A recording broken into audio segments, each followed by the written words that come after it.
अस्सलाम वालेकुम, मैं हूं मुनीज़ जहांगीर और आप देख रहे हैं प्रोग्राम स्पॉटलाइट।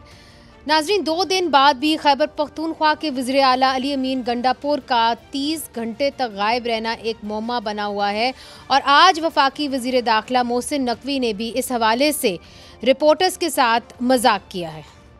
एक तरफ वो कह रहे हैं कि मैं तो निकल गया था, ठीक है, एविडेंस भी मौजूद, दूसरी तरफ वो कह रहे हैं कि आईजी से मैं मिला। तो पहले तो वो खुद उनसे पूछ लो कि यार आप बताएं कि उन्होंने, मेरे ख्याल में, मुझे नहीं पता, एक स्टेटमेंट एक दिन दी है, एक दिन दी है, तो पहले तो उनसे क्लियर कर लें कि किस टाइम पे कौन सी स्टेटमेंट ठीक है, नहीं फिर वो जब ठीक आएगी तो मैं जवाब दे दूंगा। अली अमीन गंडापुर साहब थे कहाँ पे? उन्होंने तो अपनी स्टोरी सुनाई है, हुकूमती वर्जन क्या है, वो कहाँ पे थे 24 घंटे? ये तो उन्हीं से पूछे कहाँ पे थे। दूसरी तरफ इस तसादुम की जड़ बनने वाला आईनी तरमीमी बिल को वकला की कुछ तंजीमों ने सरे से ही मुस्तरद कर दिया है, लेकिन हम आपको ये एक्सक्लूसिव खबर दे रहे हैं कि पाकिस्तान के वकला की नुमाइंदा तंजीम पाकिस्तान बार काउंसिल ने आईनी तरमीम के हवाले से अपनी तजावीज़ तैयार कर ली हैं और ये तजावीज़ आइंदा चंद दिनों में वकला तंजीम अपना मुसवदा जो है वो हुकूमत के साथ शेयर भी कर लेंगे। लेकिन हमारे पास पाकिस्तान बार काउंसिल की तजावीज़ के अहम नुकात जो हैं एक्सक्लूसिवली मौजूद हैं। पाकिस्तान बार काउंसिल ने आईनी कोर्ट के क़याम से इत्तफाक किया है। नाज़रीन, ये अहम खबर है। ताहम पाकिस्तान बार काउंसिल ने आईनी कोर्ट के पहले 3 जजेस बशमूल चीफ जस्टिस की तैनाती के लिए एक 6 रुकनी कमेटी के क़याम की तजवीज़ दी है। इस कमेटी में 4 मेंबर पार्लियामेंट समेत वफाकी वज़ीर कानून और वकला का एक नुमाइंदा शामिल होगा। इससे कबल हुकूमती मुसवदे के मुताबिक आईनी कोर्ट के पहले चीफ जस्टिस की तैनाती सदर पाकिस्तान ने वज़ीर आज़म की तजवीज़ पर करना थी। इसके अलावा पाकिस्तान बार काउंसिल ने सुप्रीम कोर्ट और हाई कोर्ट के चीफ जस्टिस की तैनाती का इख्तियार जुडिशल कमीशन ऑफ पाकिस्तान को देने की तजवीज़ दी है और कमीशन 3 सीनियर तरीन जजेस में से किसी को भी जो है वो कसरत राय से चीफ जस्टिस तैनात कर सकेगा। यानी कि पाकिस्तान बार काउंसिल सीनियरिटी के असूल को ख़त्म करने पर रजामंद हो गई है और अब ये ऑटोमेटिक नहीं होगा कि जो सीनियर तरीन जज है वो ही चीफ जस्टिस होगा। इससे कबल हुकूमत ने अपने मुसवदे में चीफ जस्टिस सुप्रीम कोर्ट की तैनाती का इख्तियार कौमी असम्बली की 8 रुकनी कमेटी को दिया था।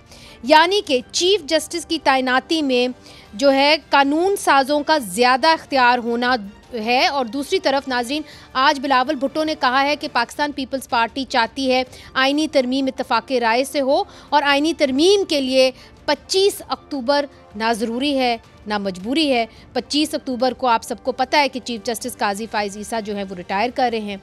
तो नाज़रीन, इस आईनी तरमीम को लेकर अभी भी ये बुनियादी सवाल किया जा रहा है कि एक तरफ नून लीग और पीपल्स पार्टी ये कह रही है कि आला अदालतें गैर जानिबदार नहीं रहीं, तो क्या उनको गैर जानिबदार करने का यही हाल है कि आईनी केसेस वो जजेस सुने जिनको हुक्मरान जमात तैनात करें? इस हवाले से बात करने के लिए हमारे साथ मौजूद हैं शर्मिला फारूकी साहिबा, रहनुमा है पाकिस्तान पीपल्स पार्टी की, हमें ज्वाइन करिए। बहुत शुक्रिया आपने हमें ज्वाइन किया। अमजद अली ख़ान साहब हमें ज्वाइन कर रहे हैं स्टूडियोज़ के अंदर, मेंबर हैं कौमी असम्बली तहरीक इंसाफ के, और मेरे ख्याल में आपने लॉ भी पढ़ा हुआ है। नहीं, मैं डॉक्टर। अच्छा।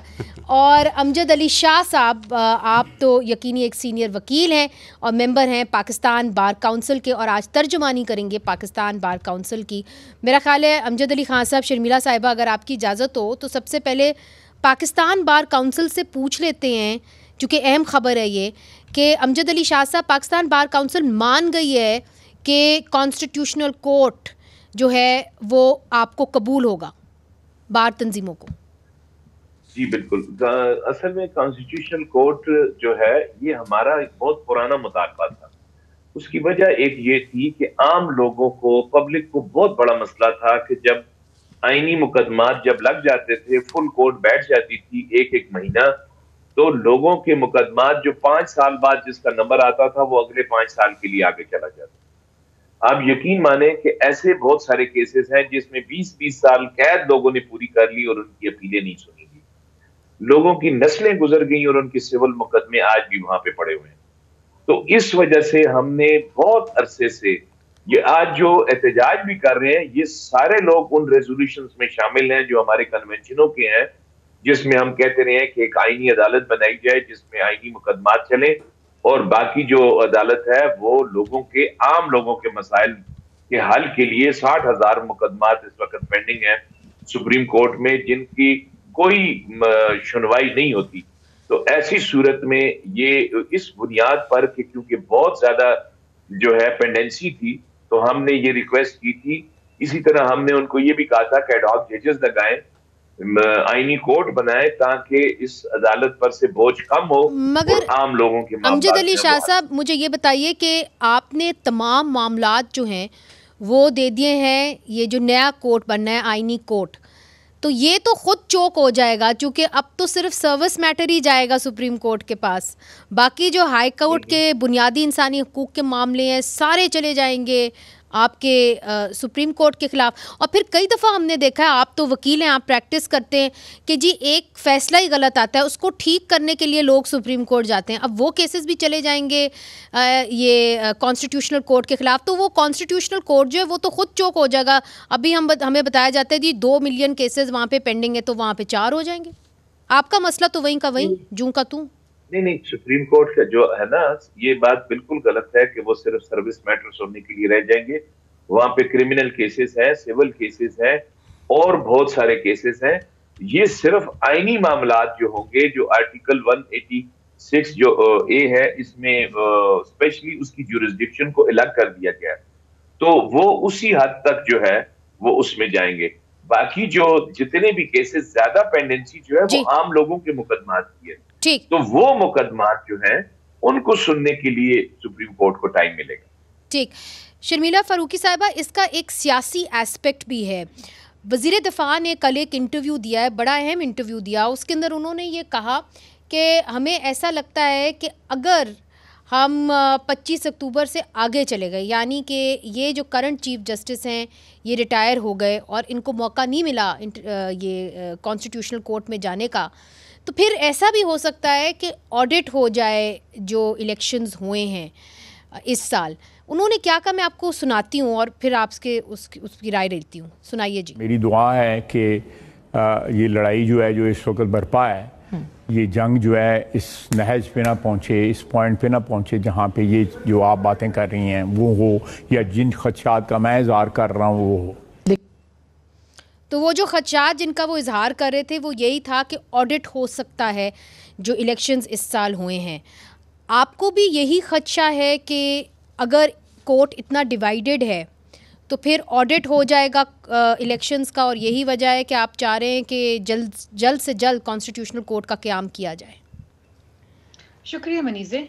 देखिए जी, बात ये है कि this amendment is not person specific. ये चीज़ एटलीस्ट हम बार बार इसलिए दोहरा रहे हैं क्योंकि ये तासुर दिया जा रहा है कि शायद ईसा साहब चले जाएं तो कोई और जज आएंगे, जैसे मंसूर शाह साहब आ जाते हैं तो शायद बहुत कुछ हो सकता है। अच्छा, अब इसमें देखिए ना, ये एक जज आपको पसंद है, एक जज हमें पसंद है, एक जज उनको पसंद है, ये एक किसी स्पेसिफिक जज की या किसी एक स्पेसिफिक बेंच की बात नहीं है। कॉन्स्टिट्यूशन अमेंडमेंट की जो डिमांड है वो 2006 से चार्टर ऑफ डेमोक्रेसी में शहीद मोहतरमा बेनज़ीर भुट्टो साहिबा और मियां मोहम्मद नवाज शरीफ साहब ने रखी थी। और इसकी बुनियादी वजह ये थी जी 2006 में। सो ये कोई आज की फरमाइश नहीं है या आज की ज़रूरत नहीं है, ये उस वक़्त की ज़रूरत थी। उस वक़्त भी जब बैठे सब तो ये बात सामने आई कि एक अलग से कॉन्स्टिट्यूशनल कोर्ट हो जो कॉन्स्टिट्यूशन के मामला थे। आपको पता है कि गवर्नमेंट्स, इलेक्टेड गवर्नमेंट डिसमिस की गई, फिर कोर्ट गए, बीबी साहिबा को रिलीफ नहीं मिला, मियाँ साहब को रिलीफ मिल गया। यहाँ पर बहुत सारी चीज़ें, एक पॉलिटिकल एक बेंट ऑफ माइंड होता है किसी का, वो किसी को रिलीफ मिल जाता है, किसी को नहीं मिलता। एक डेडिकेटेड कोर्ट हो जो इन तमाम कॉन्स्टिट्यूशनल पॉलिटिकल मामलात को देख ले। देखिए इस वक्त जो भी नहीं, शर्मिला साहिबा, allow me to ask you this कि देखिए ये बहुत अच्छी बात है, आपने दुरुस्त कहा कि 2006 के अंदर तमाम सियासी जमातों ने इसके ऊपर दस्तखत किए, बशमूल इमरान खान साहब ने, कि जी एक कॉन्स्टिट्यूशनल कोर्ट होना चाहिए। मगर 2 दिहाइयाँ गुजर गईं, पाकिस्तान पीपल्स पार्टी की एक गवर्नमेंट आई चली गई, फिर आप कोalition में रहे पाकिस्तान मुस्लिम लीग नून के साथ, तब आपने कॉन्स्टिट्यूशनल कोर्ट के क़याम के लिए इतनी जद्दोजहद नहीं की। अब जो है आपका ये जो टाइमिंग है ना, इसके ऊपर लोग सवाल उठा रहे हैं कि अच्छा काम भी गलत वक्त पे हो तो वो बुरा ही लगता है। तो लोग इसलिए ये आपसे सवाल उठा रहे हैं कि इतनी जल्दबाजी क्यों कर रहे हैं आप, और इसके अंदर आप ही आगे आगे हैं। इसकी क्या वजह है कि पाकिस्तान मुस्लिम लीग नून बिल्कुल गायब है, वो इसकी इतनी ज़्यादा ना लॉ मिनिस्टर साहब नज़र आ रहे हैं, ना वज़ीर आज़म साहब इसके ऊपर बात कर रहे हैं, मियाँ नवाज शरीफ साहब तो बिल्कुल चुप हैं इस पर। देखिए मनीज़े, 2-3 चीज़ें हैं और 2-3 सवाल हैं आपके। पहली बात तो ये है कि एक अच्छा काम गलत वक्त कभी भी नहीं होता है। वक्त वही सही होता है जहां पर आप चीज़ों को एक सही सिमत के अंदर ले जाएं। ये बदकिस्मती है कि 2 दिहाइयों से इस पे काम नहीं हो सका, बिकॉज हर दफ़ा कोalition गवर्नमेंट थी और हर दफ़ा नंबर्स का इशू आ जाता था। कोशिश माजी में भी की गई, शायद इतनी विगरसली नहीं की गई जितनी इस वक्त की जा रही है, बिकॉज आज के माहौल में, आज के वक्त में इतने सारे मसाइल आ गए हैं जुडिशरी के हवाले से, लोगों के इतने सारे केसेस पेंडिंग हो गए हैं कि आई थिंक अब एक एज पार्लियामेंटेरियंस हमारी जिम्मेदारी बनती है कि हम लोगों को कम से कम रिलीफ यहाँ पर तो पहुंचाएं। देखिए 2 हफ्ते पहले चीफ जस्टिस साहब ने एक इनहेरिटेंस का, एक बेवा का इनहेरिटेंस का केस डिसाइड किया आफ्टर 26 years। नहीं वो बात शर्मिला साहिबा बिल्कुल ठीक है, मगर देखिए अभी वेकेंट भी है सीट्स। मगर अगर हम इस लॉजिक के साथ जाएं तो मैं आपको बताऊं कि सुप्रीम कोर्ट के अंदर कुछ ऐसी फुल कोर्ट इस वक्त नहीं है। आप और जजेस तैनात भी तो कर सकते थे, आप उस कमी को पूर्ण करने के लिए और चीज़ें कर सकते थे, मगर ऐसा हुआ नहीं। आपने एक और कोर्ट बना दी और उसकी तैनाती आपके हाथ में हो कर देंगे। हम और जजेस तैनात भी कर देंगे। एक प्रोसेस होना चाहिए। दुनिया के किसी मौजूद ममालिक के अंदर एक जज को नहीं अपॉइंट करता है, हुकूमत करती है, पार्लियामेंट्री ओवरसाइट होती है। और ये हमने 18वीं तरमीम में डाला था, जो फिर 19वीं तरमीम में हमसे ले लिया गया। दुनिया में कहाँ होता है कि जज अपॉइंट्स अनदर जज? कहाँ होता है ये? नहीं, it's like a prime minister appointing another prime minister. नहीं, बड़ी जगहों में होता है। देखिए हिंदुस्तान के अंदर मैं आपसे एक बात करती हूँ, मैं आपसे कहती हूँ 1 सेकंड के लिए वक्त को एक तरफ रख दीजिए कि मौजू है कि नहीं है, नियत को एक तरफ रख दीजिए मौजू है कि नहीं है। क्या इस वक्त एक फेडरल शरीयत कोर्ट की जरूरत नहीं है जो इन तमाम आईनी मामला फेडरल कॉन्स्टिट्यूशनल क्या 1980 में जब फेडरल शरीयत कोर्ट बना और अब वो शरीयत के मामला देख रहा है, ठीक है, तो क्या ये उस वक्त ये कहा गया था कि जुडिशरी की इंडिपेंडेंस पे हमला है? उस वक्त वैसे और मसाइल खड़े हुए थे। I don't want to go into that, that's a different issue. मगर शर्मिला साहिबा, allow me to take this argument further. Allow me to take this argument further. Amjad Ali Khan साहब, आपने शर्मिला साहिबा की बात सुनी। वो कहती हैं कि देखिए चौक हुए हुए हैं कोर्ट्स, हम क्या करें, हमें कहीं ना कहीं तो मामलात को हल करना है। पहले फुल कोर्ट नहीं था, फिर फुल कोर्ट बना, जजेस को तैनात किया गया, मगर मामलात वहीं के वहीं रहे। तो फिर आप लोगों की पार्टी जो है क्यों समझ रहे हैं कि पर्सन स्पेसिफिक है? आज तो बिलावल भुट्टो ज़रदारी साहब ने कह दिया हमारी कोई मजबूरी नहीं है, 26 अक्टूबर से बेशक आगे चले जाएं आप। सबसे पहले तो बात यही है कि हमें कॉन्स्टिट्यूशनल पैकेज पे इतराज़ बिल्कुल नहीं था।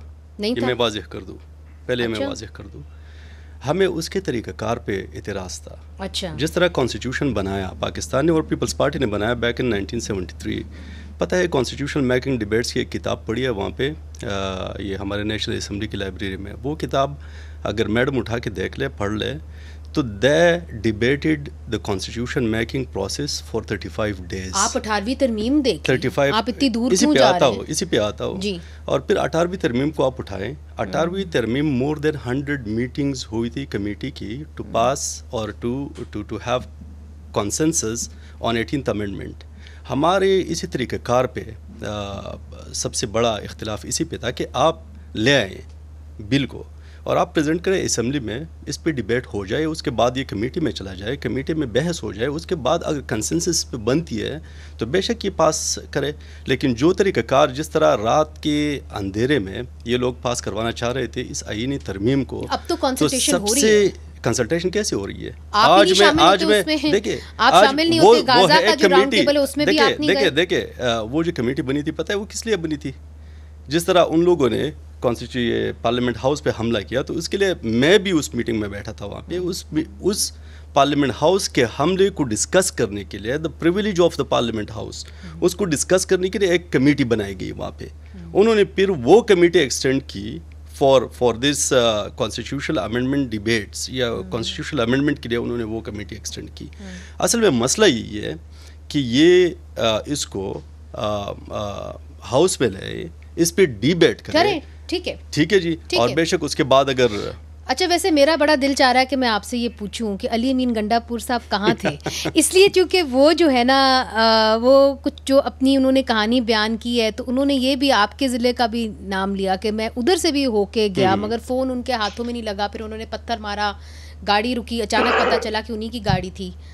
तो कहाँ थे 30 घंटे? देखिए, सबसे पहले तो बात ये कि protest is a constitutional right of every citizen इन पाकिस्तान। ठीक है, होना ये चाहिए था। जब हमारी हुकूमत थी बैक इन 2019 या 2022 सारी बातें ठीक है। देखिए, लोग सबसे पहली बात मैं आता हूँ ना इस पे, मैं इस पे आता हूँ, तो उसको पहले एहतिजाज करने नहीं दिया।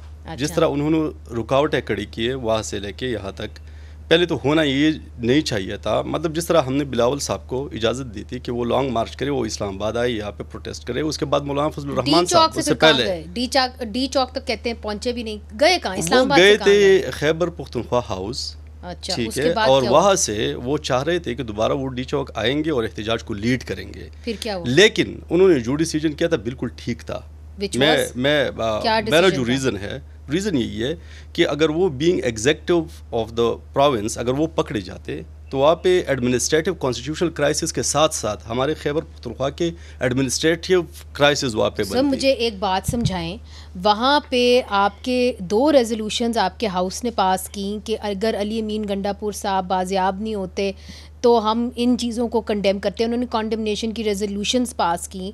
फिर असद कैसर साहब ने कहा कि हम मुल्क गिर एहतजाज करेंगे अगर 24 घंटे के अंदर वो बाजियाब नहीं होते। तो कम से कम उनको तो बता देते बेचारों को, जो उनके लिए जद्दोजहद कर रहे थे कि भाई मैं अभी घूम रहा हूँ अपने ही ज़िलों के अंदर। तो उसके पास फ़ोन नहीं था, उन्होंने बताया था वहाँ पे। अच्छा, चलें छोटा सा वक्फा शामिल करते हैं, फिर अपनी बाकी मेहमानों को भी इस गुफ्तगू में भी शामिल करते हैं और वापस आते हैं फिर कॉन्स्टिट्यूशनल पैकेज के ऊपर। ब्रेक लेते हैं।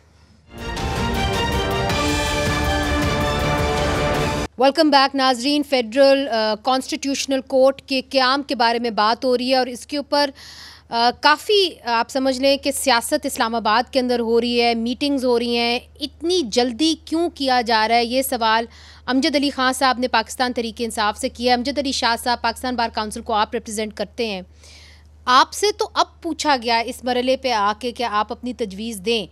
जब ये पहले पास करने की कोशिश की जा रही थी तब आपसे क्या कोई रिकमेंडेशन वगैरह नहीं ली गई थी?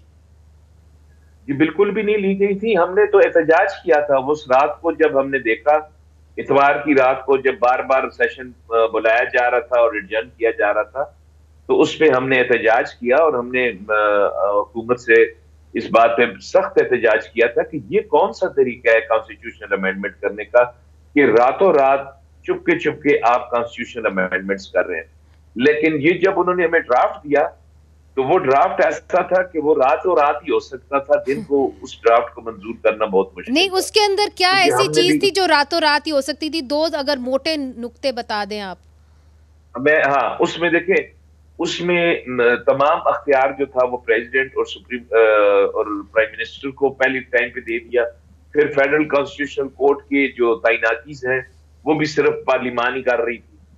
इसी तरह उसमें जो आगे जो उन्होंने उसमें जुडिशल कमीशन के हवाले से जो अमेंडमेंट्स की थी उसमें भी जो था ऐसी सूरत हाल बनी हुई थी कि मतलब सारा अख्तियार जो था वो या मुकन्नना के पास था या इंतजामिया के पास था। अच्छा, बाकी जितने भी स्टेक होल्डर हैं उसमें उनको बिल्कुल इग्नोर कर दिया गया था, चाहे जुडिशरी थी, चाहे बार थी, या बाकी जो उसमें शामिल हैं लोग जिनका इनपुट आना चाहिए उन सबको फारिग कर दिया गया। तो यानी अब इस सब बात को आप नहीं माने कि जो तकर्री होगी वो प्रेसिडेंट साहब करेंगे, इस बात को अब आप नहीं माने? आप कहते हैं जुडिशल कमीशन करेंगे? तकर्री तो प्रेसिडेंट ही करेंगे। नहीं, देखें वो प्रेसिडेंट ही करेंगे। फिर और लेकिन किसकी रिकमेंडेशन पे करेंगे इस पर हमें एतराज है। एक बात। आप क्या दूसरा, तजवीज दे रहे इलेक्शन हैं के हवाले सर, आप क्या तजवीज दे रहे हैं, किसकी रिकमेंडेशन पे हो? हाँ, हम ये तजवीज दे रहे हैं कि जो अभी आपने बताई थी पहले कि इसमें बार और जो लॉ मिनिस्ट्री है, इन लोगों का अपना किरदार होना चाहिए कि वो इसमें अपना आउटपुट दे। एक दूसरा, इलेक्शन कमीशन के हवाले से ये अमेंडमेंट्स कर रहे थे, उसको हमने कहा कि ये बिल्कुल भी किसी तरह जो है ये मुनासिब नहीं है। वो ये था कि एक इलेक्शन कमीशन के मेंबर का टाइम पूरा हो गया तो वो कंटिन्यू करेगा जब तक कि नया नहीं अपॉइंट होता, और अगर वो अपोजिशन में और जो ट्रेजरी बेंचेस हैं इनमें इख्तलाफ हो गया तो वही वाला जो मेंबर पहले से बैठा हुआ है वही कंटिन्यू करेगा। ठीक है, इस पर हमारा एतराज था कि ये मुनासिब नहीं है। ठीक हो गया। मतलब इलेक्शन कमीशन को भी आप कंट्रोल करना चाह रहे थे। अच्छा, इसी तरह 4th शेड्यूल में ये कर रहे थे कि 18th अमेंडमेंट में ये हुआ कि इमूवेबल प्रॉपर्टी पर मरकजी हुकूमत की तरफ से कोई टैक्स नहीं होगा। जो कंटोनमेंट्स वगैरह टैक्स ले रहे थे उन्होंने कहा नहीं, ये लोकल गवर्नमेंट लेगी। अच्छा। जो प्रोविंस के होगी, तो उसमें ये अमेंडमेंट कर रहे थे कि नहीं, कंटोनमेंट का टैक्स जो है उसको डाला जाए। उसका हमने कहा कि नहीं, ये जो 18th अमेंडमेंट की बेसिक रूल है वो यही है कि सूबे जो है उनके पास इख्तियार होना चाहिए, मरकज का कोई इख्तियार नहीं होना चाहिए किसी लोकल गवर्नमेंट के हवाले। तो यानी कंटोनमेंट को टैक्स जो है वो सूबा नहीं कर सकेगा, जो ये इन्विजिट कर रहे थे। असल था। हाँ, ठीक है। अच्छा, नहीं, उसमें कंटोनमेंट कर नहीं सकता था 18th अमेंडमेंट के बाद, ये अब उसको दोबारा डालना चाह रहे हैं। अच्छा, तो अपनी ही किए हुए को अनडन करना चाह रहे थे शर्मिला साहिबा, अनडन करना चाह रहे थे। ये 18वीं तरमीम की तो रूह ही आपकी पार्टी ने निकाली थी। सवाल बेसिक है कि अगर ये आपके नंबर पूरे हो जाते, ये सब कुछ पास हो चुका होता, वाई द कंसल्टेशन आफ्टर? जब आप 18वीं तरमीम के प्रोसेस से गुजर चुके, आपने उसके ऊपर बड़ी अच्छी तरीके से मुशावरत की, इतना बड़ा कॉन्स्टिट्यूशनल पैकेज, ना आप पार्लियामेंट में डिबेट कर रहे हैं, ना आप इसको कमेटी में ला रहे हैं, इसको क्यों आप अंधेरों में पास करना चाह रहे हैं? देखिए मनीज़े, आई थिंक जितनी उजलत हुकूमत ने दिखाई थी उस पर हमें भी एतराज़ था, और इसमें काफ़ी सारी ऐसी शिकें थी जिसके ऊपर पीपल्स पार्टी को एतराज़ था। पीपल्स पार्टी के कहने से ये शिकें इस अमेंडमेंट्स में से निकाली गई हैं। ये तो चंद एक शिकों की बात कर रहे हैं, हमने तो और भी ज़्यादा शिकें निकाली थी जिसके ऊपर हम भी समझते थे कि ये नहीं होनी चाहिए या इसके ऊपर फर्दर डिलिब्रेशन होनी चाहिए। देखिए, हमें कोई जल्दी नहीं है, we are in no hurry. आप ये अमेंडमेंट 25 तारीख से पहले लेकर आएँ, 25 तारीख के बाद लेकर आएँ, इस पर थरो कंसल्टेशन होनी है। देखिए, जहाँ तक ताल्लुक है पीपल्स पार्टी का, we are very clear on one thing, and I think आपके बार काउंसिल के जो मोहतरम मेहमान है वो भी इस बात पर राजी हैं कि फेडरल कॉन्स्टिट्यूशनल कोर्ट होना चाहिए। ठीक है, ये वक्त की जरूरत है और इस पे डिलिब्रेशन हुई। देखिए, मगर मैं एक सवाल आपसे जरूर करूंगी के मंशूर में जी भी शर्मिला साहिबा के टेकन अपॉन हिमसेल्फ कि वो डिफरेंट बार काउंसिल से जाके इसके ऊपर बात कर रहे हैं। मगर सवाल ये है कि मुख्तलिफ बार काउंसिल्स ने इसको मुस्तरद किया। कुछ ऐसे बार काउंसिल्स है जहाँ पे खासतौर पे बिलावल भुट्टो साहब गए, उन्होंने ही मुस्तरद इसको कर दिया। अब सवाल ये उठता है कि पाकिस्तान बार काउंसिल जो सबसे अहम बार काउंसिल है, जो सबको कंट्रोल करती है, वो अपनी तजवीज़ दे रही है, तो पाकिस्तान पीपल्स पार्टी क्या इसको एक्सेप्ट करेगी या नहीं करेगी? कितनी अहमियत आप इसको वेटेज देंगे? देखिए जी, अभी इन्होंने बताया है कि इन्होंने एक कॉन्स्टिट्यूशनल ड्राफ्ट तैयार किया है। वो अगर शेयर करते हैं पाकिस्तान पीपल्स पार्टी के साथ तो हमारी लीगल टीम और इनके साथ बैठ के उसके ऊपर डिलिब्रेशंस हो सकते हैं। देखें, that is the beauty of democracy and that is the politics of Peoples Party. We believe in consensus politics.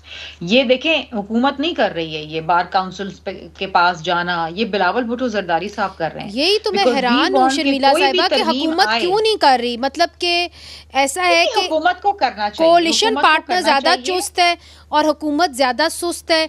कोई आवाज़ नहीं निकली मियाँ नवाज शरीफ से, वज़ीर आज़म इस पे खामोश हैं, आज़म नज़ीर तारड़ साहब जो बार्स के अंदर उनका बड़ा असर और रसूख है वो भी नहीं गए हैं। तो इसकी क्या वजह है? देखिए, ये जवाब तो पीएमएलआर आपको बेहतर दे सकती है। अच्छा, और उन्होंने आके ब्रीफिंग दी थी। जी हाँ, उन्होंने हमें ड्राफ्ट भी दिया था। अच्छा, और शर्मिला फारूकी साहब को मैं बता दूं कि फारूक अशनाक साहब हमारे वाइस चेयरमैन है, इस वक्त वकीलों के वजीर आजम है वो जी, तो वो इसमें शामिल थे। अच्छा, ठीक, मगर फिर भी बुनियादी सवाल तो है ना कि नून लीग इस तरह पेश नहीं है। शर्मिला साहिबा, मुझसे पूछें नहीं, देखें ये जवाब तो आपको पीएमएलएन बेहतर दे सकता है, लेकिन अगेन मैं ये कहूंगी कि हर किसी का सियासत करने का और काम करने का एक अलग तरीकेकार होता है। मे बी वो इस कंसल्टेशंस के अंदर शायद इस हद तक नहीं जाना चाहेंगे, लेकिन पीपल्स पार्टी जरूर जाना चाहेगी और जा रही है। हम ना सिर्फ बार काउंसिल से बात करें, देखें the chairman of Pakistan People's Party himself is sitting on different TV channels with anchors और उनके सवालों के जवाब दे रहे हैं। बार काउंसिल जा रहे हैं, सिर्फ खिताब नहीं कर रहे, वुकला के सवालों के जवाब दे रहे हैं, उनकी कंसर्न्स के जवाब दे रहे हैं। ठीक है, because we are very clean about it और हम बड़ी नेक नियति से ये काम करना चाह रहे हैं। ये हमारे 2024 के मंशूर में भी शामिल है और हम समझते हैं कि ये वक्त की जरूरत है मनीजे। इसके ऊपर अगर किसी का एंटी ईसा एजेंडा है वो अपनी तरफ है, कोई इस पे सियासत करना चाहता है वो अलग बात है। देखिए सियासत तो फिर हर चीज पे होगी। अगर एक अच्छा जुडिशल रिफॉर्म आ रहा है जो वक्त की जरूरत है, जो अवाम को रिलीफ दे सकता है, उस पर सियासत ना करे ना। ठीक है, उसके ऊपर आप दलाइल से बात करें। इसके ऊपर हम इनसे पूछते हैं, अमजद अली खान साहब से ब्रेक के बाद हम पूछेंगे कि क्या उनका एंटी ईसा एजेंडा है और क्या वजह है कि देखें पाकिस्तान पीपल्स पार्टी तो मुशावरत चाह रही है मगर पाकिस्तान तरीके इंसाफ कहीं भी मुशावरत करने को तैयार नहीं है। अगर ये अहम कॉन्स्टिट्यूशनल पैकेज तैयार हो जाता है और इनका इसके अंदर इनपुट नहीं आता तो they will have themselves to blame. इनसे पूछेंगे वक्फे के बाद। वेलकम बैक नाजरीन। कॉन्स्टिट्यूशनल कोर्ट के ऊपर बहस हो रही है। अमजद अली खान साहब, ब्रेक से पहले शर्मिला साहिबा ने कहा कि अगर एक पार्टी एंटी फैज़ है और वो स्पेसिफिक है तो इसके अंदर हमारा कोई कसूर नहीं है। मेरे ख्याल में ये बात ठीक नहीं है, इससे मैं इत्तेफाक नहीं करता क्योंकि हम एंटी काजी नहीं है बल्कि काजी साहब जो है वो एंटी पीटीआई है। उन्होंने जो जजमेंट एक जजमेंट जो उसने पास की थी just before election to rob us of the और इलेक्टोरल सिंबल, तो मेरे ख्याल में अभी सुप्रीम कोर्ट ने जो फैसला दिया है वो उस जजमेंट के खिलाफ ही वो फैसला आया है।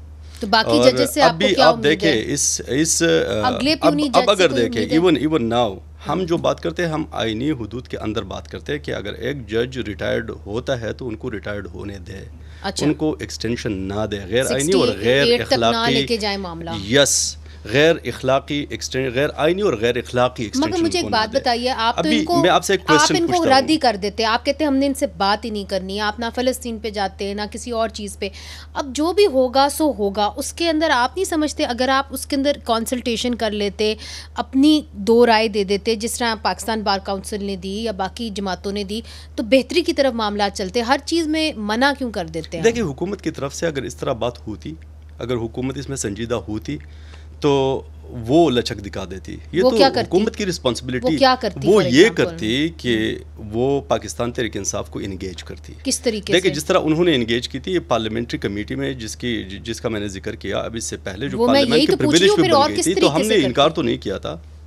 अब कॉन्स्टिट्यूशनल अमेंडमेंट पैकेज पे ये अगर पाकिस्तान तहरीक इंसाफ की पार्टी को इंगेज करना चाहे तो होना ये चाहिए था कि बिफोर ये जो पेश करते वहाँ पे कॉन्स्टिट्यूशनल अमेंडमेंट्स पैकेज अगर ये पाकिस्तान तहरीक इंसाफ वालों के साथ शेयर करते, उनके साथ इस पे बहस करते तो ये ज़्यादा बेहतर होता।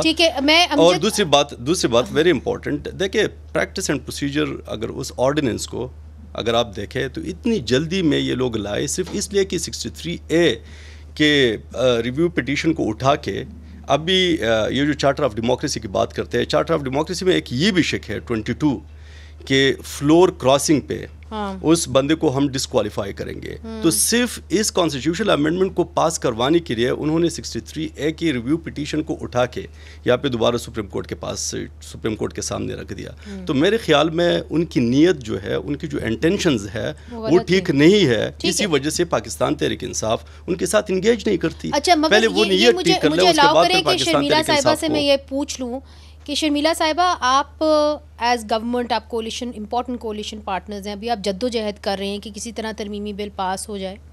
आप इनको पहले भी तो इंगेज कर सकते थे जिस तरह वो कह रहे हैं, और फिर आप पार्लियामेंट के अंदर कमिटीज़ के अंदर इनको बुला सकते थे, उससे पूछ सकते थे। What kept you from doing that?